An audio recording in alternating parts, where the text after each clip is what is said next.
नमस्ते दोस्तों। आज मैं आपके लिए एक बहुत ही प्यारी सी कहानी लेकर आया हूं। नाम है मोंटू की बदमाशी और दया का मैजिक। कभी सोचा है कि दया या काइंडनेस में कितना बड़ा जादू हो सकता है? चलिए इस कहानी के जरिए देखते हैं कि कैसे एक छोटी सी अच्छाई एक शरारती दिल को पूरी तरह से बदल सकती है। तो कहानी शुरू होती है मोंटू से। अब ये जो मोंटू था ना, क्लास का सबसे स्मार्ट लड़का था, लेकिन उसके साथ एक बहुत बड़ी प्रॉब्लम थी। एक ऐसी आदत जो उसकी सारी होशियारी पर पानी फेर देती थी। जानना चाहेंगे कि आखिर वो आदत क्या थी? तो बात करते हैं मोंटू की शरारतों की। आखिर वो ऐसा करता क्या था? चलिए देखते हैं। देखिए, मोंटू को ना दूसरों को परेशान करने में बहुत मजा आता था। जैसे ही लंच टाइम होता, वो झट से किसी का टिफिन छीनता, सब खा जाता और फिर चिढ़ाते हुए कहता, हा हा तुम्हारा टिफिन खा गया। और ये कहानी सिर्फ टिफिन तक ही नहीं रुकती थी। अगर उसे किसी के पास कोई नई चीज दिख गई, बस वो उसे भी छीन लेता। अरे छोटी पेंसिल लेकर क्या करोगे, ले जा। ऐसा कहकर वो रोज किसी ना किसी को तंग जरूर करता था। मोंटू को लगता था कि ये सब करके वो बहुत कूल और पावरफुल दिख रहा है, लेकिन सच तो कुछ और ही था। असल में वो बहुत अकेला था। उसकी इन्हीं शरारतों की वजह से कोई भी बच्चा उसके साथ खेलना पसंद नहीं करता था। अब आप ही सोचिए, क्या किसी को परेशान करके कभी दोस्त बनाए जा सकते हैं?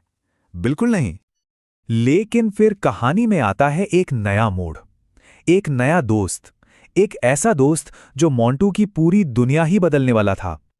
एक दिन क्लास में एक नए लड़की की एंट्री हुई, रोहित। और रोहित जो था वो मोंटू से एकदम उल्टा था, एकदम शांत, और उसके चेहरे पर हमेशा एक प्यारी सी मुस्कान रहती थी, जिसे देखकर किसी का भी दिन अच्छा हो जाए।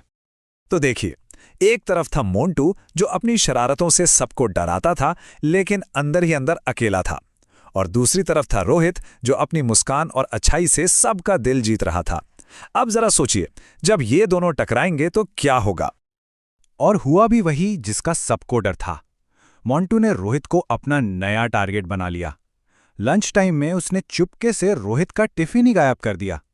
पूरी क्लास देख रही थी कि अब तो लड़ाई होगी, लेकिन रोहित, वो तो एकदम शांत खड़ा रहा। उसे गुस्सा ही नहीं आया।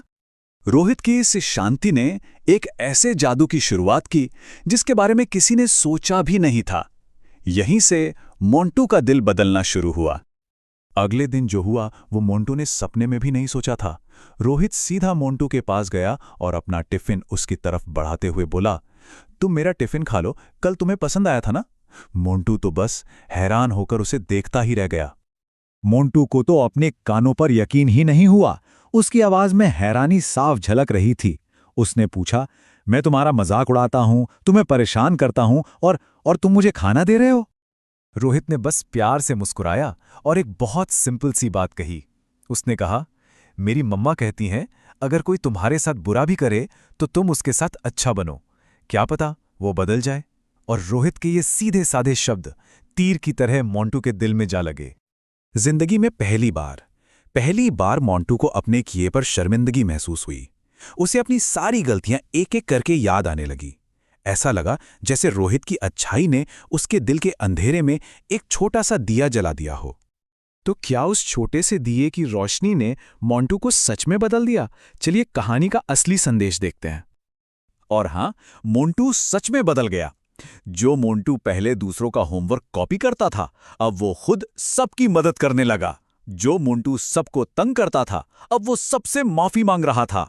देखते ही देखते शरारती मोंटू अब सबका प्यारा दोस्त बन गया था।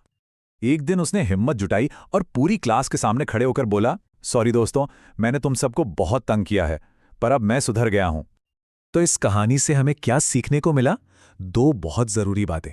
पहली कि असली स्मार्टनेस एक अच्छा इंसान बनने में है, और दूसरी कि बुरा बर्ताव हमेशा लोगों को दूर भगाता है, लेकिन अच्छा बर्ताव वो तो सबको एक दूसरे के करीब ले आता है।